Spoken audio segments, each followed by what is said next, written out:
Family, আমার পরিবারের সকলকে অনেক অনেক স্বাগত, অনেক অনেক ভালোবাসা জানিয়ে আজকের ব্লগটা স্টার্ট করে ফেললাম। কিসের জন্যই রাত্রিবেলায় পরের দিন রান্না করব না এবং কিসের জন্য রান্না করে রেখে দিচ্ছি, রান্নাই হবে না, আজকে যেটা রান্না করে রাখবো সেটাই আমরা খেতে পারবো।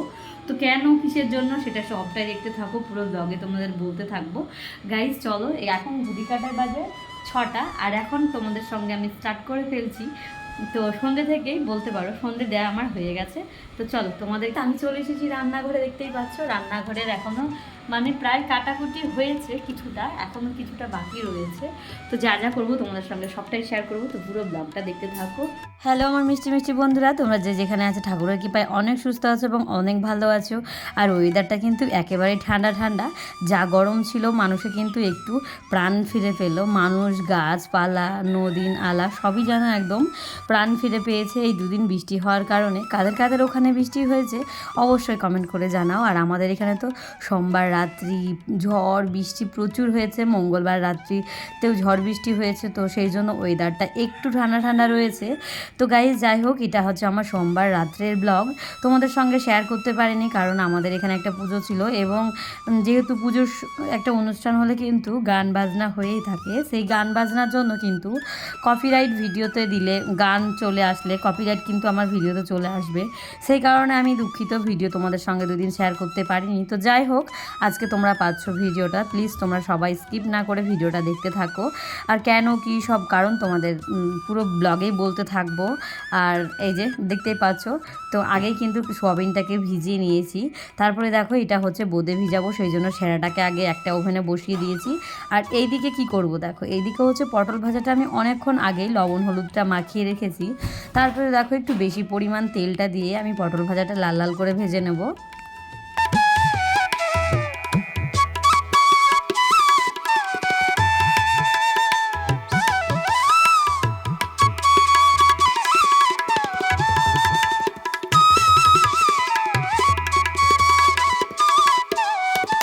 দেখো বন্ধুরা, আজকে রান্না কিন্তু আমার পুরোটাই একদম নিরামিষ হবে, আর আজকে 2-1টা পদ হবে না, আজকে অনেকগুলোই পদ হবে।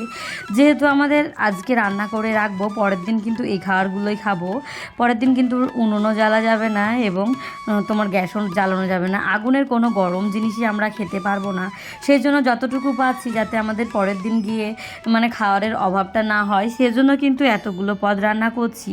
তো যাই হোক, আমি তো রান্নাটা করে নিয়ে আগে চলো, এই যে দেখতে পাচ্ছ আমি কিন্তু দুটো কড়াই চাপিয়ে তারপরে রান্না করছি, যেহেতু অনেকগুলো পদ হবে সেই জন্য একটা কড়াইয়ে রান্না করতে গেলেও দেরি হয়ে যাবে।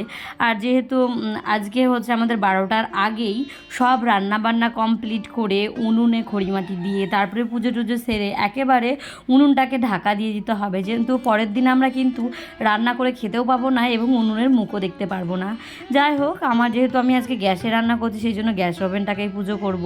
উনুনটা যেহেতু আমার মাটির উনুন ছিল আগে একটা, যারা আমার প্রতিদিন ব্লগ দেখো তারা হয়তো জানতে পারবে, মা নিয়ে গেছে, সেজন্য আমার অত চাপ নেই। আর মেয়ের জন্য একটা ছোট উনুন আমি কিন্তু দিয়ে রেখেছি, তো সেটাকেই আজকে পুজো করে নেব। তো উনুন পুজো দেখার জন্য পুরো ভিডিওটা তোমরা স্কিপ না করে দেখতে থাকো।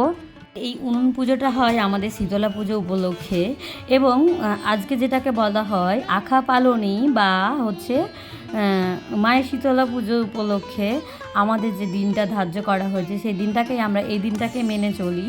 উনুনে মানে 365 দিন আমরা রান্না করে খেয়েই থাকি, তো একটা দিন উনুনটাকে রেস্ট দেওয়ার জন্য সেই জন্য উনুনকে পুজো করা হয়। এবং আগের দিন এরকমভাবে গ্রামের সবাই মিলে এরকমভাবে ভালো মন্দ নিরামিষ যা খাওয়ার হয় সেগুলোই কিন্তু আমরা এই পদগুলো রান্না করে থাকি পরের দিন খাওয়ার জন্য।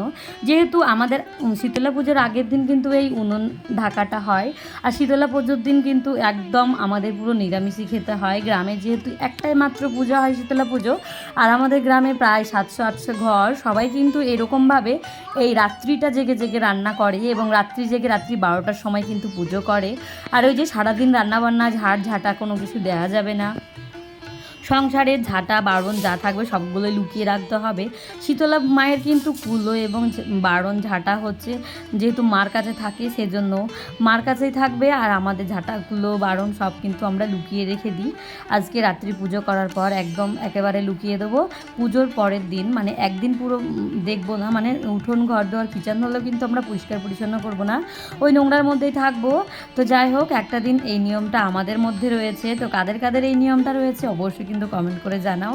এদিকে তোমাদের সঙ্গে গল্প করতে করতে কিন্তু আমার সোয়াবিনের তরকারি, পটল ভাজা এবং আমাদের হচ্ছে সুজিটাও রান্না হয়ে গেছে। তারপরে দেখো আমি কিন্তু একটুখানি ছোলা ভিজতে দিয়েছি। এটা যদি কেউ আসে বাড়িতে তখন কিন্তু একটু মুড়ি টুড়ি মেখে দেবো, সেই জন্য একটু ছোলাটা ভিজতে দিয়েছি। এবং দুটো আলু দিয়ে একটুখানি তেলে দিয়ে লঙ্কা দিয়ে কিন্তু আমি একটু ঘুগনিটা করে নেব, পরের দিন হচ্ছে খাওয়া হবে সেই জন্য। তো দেখো এই যে একটুখানি ছোলাটাকে একটু সেদ্ধ করার জন্য একটু জল দিয়ে কিন্তু হালকা পরিমাণে ঢাকা দিয়ে দিলে কিন্তু আমার ছোলার ঘুগনিটা হয়ে যাবে। তো এই যে দেখো আমি কিন্তু ঢাকাও দিয়ে দিলাম। তারপরে দেখো যে বাসনপত্রগুলো আমারগুলো কিন্তু অনেকটাই এঁটো হয়েছে, আর আমার কাছে অনেকগুলো বাসন যদি একসঙ্গে জমে যায় না তাহলে কিন্তু আমার মাজতে অনেকটাই বিরক্ত লাগে। যেহেতু এদিকে আমার কড়াইয়ে সুজিটা কমপ্লিট হয়ে গেছে, কড়াইটায় আর প্রয়োজন নেই, তো সেই জন্য কিন্তু আমি কড়াইটাকে একটু মেজে নেব। আর এই যে দেখতেই পাচ্ছ এদিকে বাসনগুলো মেজে নিয়ে কিন্তু আমি আটাটাও মেখে নিয়েছিলাম আগেই, তোমাদের সঙ্গে আর ভিডিওতে শেয়ার করা হয়নি। আটাটা মেখে নেওয়ার পরে দেখতেই পাচ্ছ এখানে প্রায় 15টা মতো আমি রুটি ভেজে নিয়েছি। তো যেহেতু বাড়িতে লোক কিন্তু আমরা দুটো, কিন্তু এদিকে রয়েছে ভাই এবং মেয়ে রয়েছে, এবার কখন কার খিদে পাবে জানি না। এবার হয়তো বাড়িতে একটা মানুষ হুট করে চলে আসলো, তাকেও তো কিন্তু খেতে দিতে হবে, সেই জন্য কিন্তু পরিমাণটা একটু বেশি করেই করলাম। যাই হোক দেখতেই পাচ্ছ এদিকে কিন্তু আমার রুটিগুলো ব্যাং ব্যাং হয়ে সুন্দরভাবে ফুলেও গেছে, আর সুন্দর করে গুছিয়ে রেখে দিতে হবে, কারণ পরের দিন তো আমাদের এগুলো খেয়ে বেঁচে থাকতে হবে। খাওয়ার যত না খেয়ে থাকা যায় ততই মনে হয় ভালো।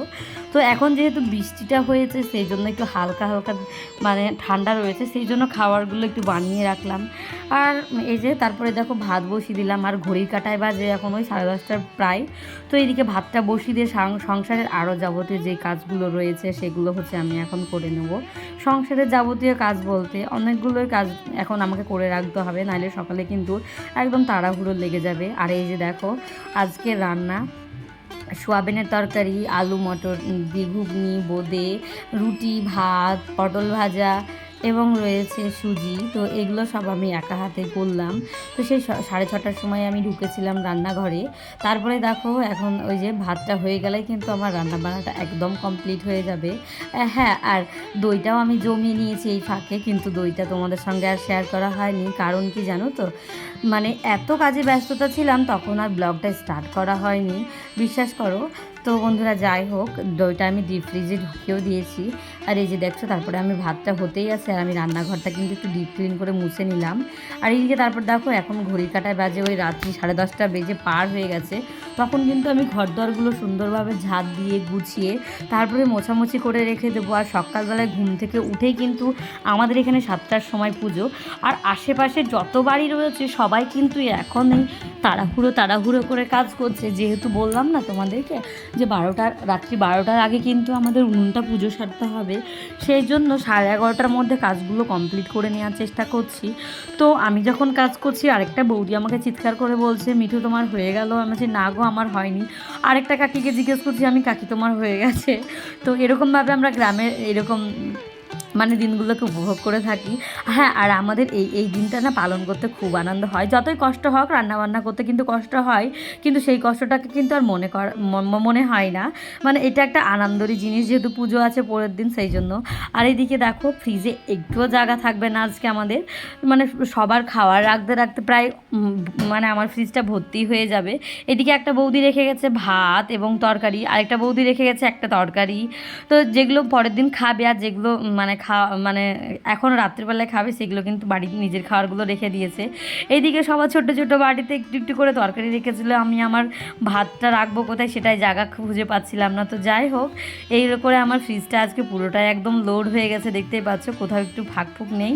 তো যাই হোক এদিকে আমি ফ্রিজে খাবার টাওয়ারগুলো ঢুকিয়ে নিয়েছি। আর তারপরে যাই হোক এই যে দেখতে পাচ্ছ সুন্দর করে রান্নাঘরটা ডিপ ক্লিন করে নিয়েছি। রান্নাবান্নার পরে কিন্তু রান্নাঘরটা না তেল চিটচিটে হয়ে যায়, আর বারবার যেহেতু এখানে আমি জলের ধোয়া এবং বাসন মাজা টাজা করি তখন কিন্তু একটু জল ছিটকিয়ে নিচে পড়ে। তারপরে দেখবে পায়ে পায়ে যদিও রান্নাঘরে ঢুকে বেড়াও এবং ঘর থেকে বাইরে যাও, কিন্তু একটা কেমনই হয়ে থাকে চিটচিটে ভাব। তো সেই জন্য রান্নাঘরটাকে একটু সার্ফ জল দিয়ে এবং ঘর মোছা স্প্রে রিক্লিন দিয়ে আমি কিন্তু ঘরটা ক্লিন করে নিয়েছি। তারপরে দেখতে পাচ্ছ আমি চলে এসেছি কিন্তু আমাদের বড় রুমটাই, তো সেই রুমটাকে এখন হচ্ছে পরিষ্কার পরিষ্কার পরিচ্ছন্ন করে নেব। আর এই যে দেখতে পাচ্ছ টুলের উপরে ঠাকুরের বাসনটাও কিন্তু আমি এই ফাঁকে বের করে নিয়েছি। নাহলে কি বলো তো, সকালবেলায় ওই খাট খোলা, যেহেতু বক্স খাট খোলা আবার বাসন বাড়া, তখন বের করা কিন্তু একটা ঝিল্লির ব্যাপার, মানে একটা বিরক্তর ব্যাপার। সেই জন্য কিন্তু আমি আমার পুজোর বাসনটাও বের করে রেখে দিয়েছি। এবং যেটা করব, সকালবেলা যেই পুজোর শাড়িটা পরবো এবং মেয়েকে যেই জামাটা পরাবো, সেই জামাটাও কিন্তু আমি বের করে সুন্দর করে সাজিয়ে রেখে দিয়েছি। সকাল হলে যেহেতু স্নান করে আমাদের পুজো করতে যেতে হবে, সেই কারণে। আর এদিকে দেখতেই পাচ্ছ ঘুটঘুটে অন্ধকার, আর সবাই কিন্তু এই ঘুটঘুটে অন্ধকারে রাত্রি জেগে কাজ করছে। তো সেই জন্য আমি দেখো সকালবেলা এগুলো ধুতে পারবো কি না, সেই জন্য ধুয়ে নিচ্ছি ভালোভাবে জল দিয়ে। আর এখন ধুয়ে রাখলে না খড়িমাটিটা দিতে ভালো হবে। আর বাড়িতে যেহেতু তোমাদের দাদা ভাই নাই, আমি মনাকে খাইয়ে দাইয়ে কিন্তু ঘুম পাড়িয়ে দিয়েছি। তারপরে নিজের মনে একলা একলা কাজ করে যাচ্ছি। এই যে আমার সব কাজগুলো এখন কিন্তু প্রায় কমপ্লিট, ঘর দুয়ার মোছা কমপ্লিট এবং যাবতীয় সংসারের সব কাজ কিন্তু কমপ্লিট। আর এই যে বললাম তোমাদের যে মেয়ের একটা ছোট উনুন দিয়েছিলাম, সেই উনুনটাকে কিন্তু গ্যাসের ওখানে এসে রাখলাম। আর দেখো উনুন পুজো করার জন্য কিন্তু আমাদের প্রদীপ ধূপকাঠি লাগবে, সেই জন্য কিন্তু আমি আমার ঠাকুর ঘরটাকেও মুছে নিচ্ছি। সকালে ঠাকুর ঘরটা মুছতে পারবো না, সেই জন্য কিন্তু সব কাজ ছেড়ে আমি কিন্তু নাইটি ছেড়ে তারপরে কিন্তু চলে এসেছি ঠাকুর ঘরে। ঠাকুর ঘরটা মুছে নিয়ে তারপরে দেখো গ্যাসের মধ্যে দিয়ে দিচ্ছি খড়িমাটি এবং উনুনটাতেও খড়িমাটি দিয়ে দেবো সুন্দর করে। তারপরে যেটা করব সেটা হচ্ছে সুন্দর করে ঢাকা দিয়ে রেখে দেবো। এদিকে আমি ওভেনটাতে খড়িমাটি দেওয়ার পর কিন্তু আমি আমার সোনা মায়ের ছোটো উনুনটাতেও দিয়ে দিয়েছি খড়িমাটি। এই যে দেখো তারপরে কিন্তু আমি পুজোটা করে নিচ্ছি, ওভেন পুজোটা। তো এই উনুন পুজো কাদের কাদের ওখানে হয় অবশ্যই কিন্তু কমেন্ট করে জানাও। আর আমি পুজো পালে এবং কথাবার্তা যদি কোনো ভুল হয়ে থাকে প্লিজ ছোটো বোন এবং দিদি হিসেবে ক্ষমা করে দেবেন। যাই হোক, এদিকে আমার ছোটো মেয়ের আঁকাটাকেও সুন্দর করে আমি কিন্তু পুজো করে নিলাম।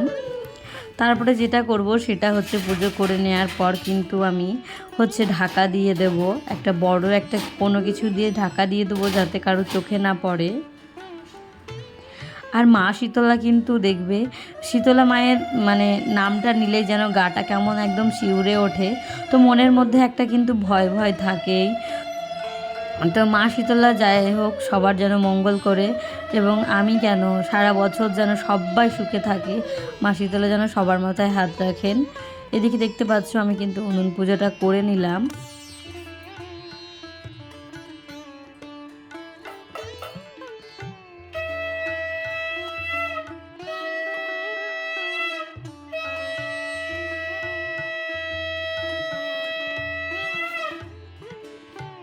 এদিকে কিন্তু আমার পুজোটা কমপ্লিট হয়ে গেছে। তারপরে দেখো উনুনটা কিন্তু ঢাকা দেওয়ার পালা। তো যেহেতু আমার খড়িমাটি দিয়েছি সেজন্য আমি ভাবছি কিভাবে ঢাকবো, পজিশন আমি কিন্তু খুঁজেই পাচ্ছিলাম না। আর যেহেতু দুটোকে একসঙ্গে ঢাকতে হবে সেই জন্য একটা বড় একটা টাওয়াল নিয়েছি যাতে ঢাকা হয়ে যায়। তো চলো দেখি, এখন হচ্ছে ঢেকে নিই। এই যে দেখতে পেলে আমি উনুনটাকে কিন্তু একদম ঢাকা দিয়ে দিলাম। তো একদিন একটা রাত্রি একটা দিন এবং একটা রাত্রি এখন উনুনটা এরকমভাবে ঢাকা থাকবে। আর এই যে দেখো 365 দিন কিন্তু আমরা এই উনুনের জন্য রান্না করেই কিন্তু আমরা খেয়ে থাকি, বেঁচে থাকি। তো সেটাকেই আজকে পুজো করা কমপ্লিট হয়েছে। আর এই যে আমি ঠাকুর ঘরে সব ঘর দুয়ারে সব দেখিয়ে টেকিয়ে মানে রেখে দেবো। আর এখন ওই 12টা বাজতে চললো, সেই জন্য তাড়াতাড়ি করছি। আবার ওইদিকে মা একটু ডেকে পাঠিয়েছে মার কাছে যাওয়ার জন্য, মায়ের একটু কাজ বাকি রয়েছে, সেই কাজটা আমাকে করে দিতে হবে। সেই জন্য এদিকে তাড়াতাড়ি করে কিন্তু আমি চলে গেছিলাম মায়ের কাছে। তো এই যে প্রদীপটা জ্বালিয়েছি যখন ঠাকুর ঘরে দিয়ে দিলাম, আর এদিকে ঠাকুর ঘরের পর্দাও দিয়ে দিলাম লাইট টাইট বন্ধ করে। আর বন্ধুরা আজকের ভিডিওটা তোমাদের কাছে যদি ভালো লেগে থাকে প্লিজ চ্যানেলটি সাবস্ক্রাইব করে দিও, পাশে থেকো। আর এই যে ঘড়ি কাটায় 11:30 মতো বাজে, আর এখন আমি মায়ের কাছে যাবো আর ঘর দুয়ারটা লাগিয়ে দেবো। আর যেহেতু মেয়ে আমার ঘুমিয়ে রয়েছে সেই জন্য একলা দেখে যেতেও কেমন লাগছে। তো যাই হোক বন্ধুরা, আজকের মতো ভিডিওটা এখানেই শেষ করলাম। সকলে ভালো থেকো, সুস্থ থেকো, দেখা হচ্ছে তোমাদের সঙ্গে আবারও একটা নতুন ভিডিওতে।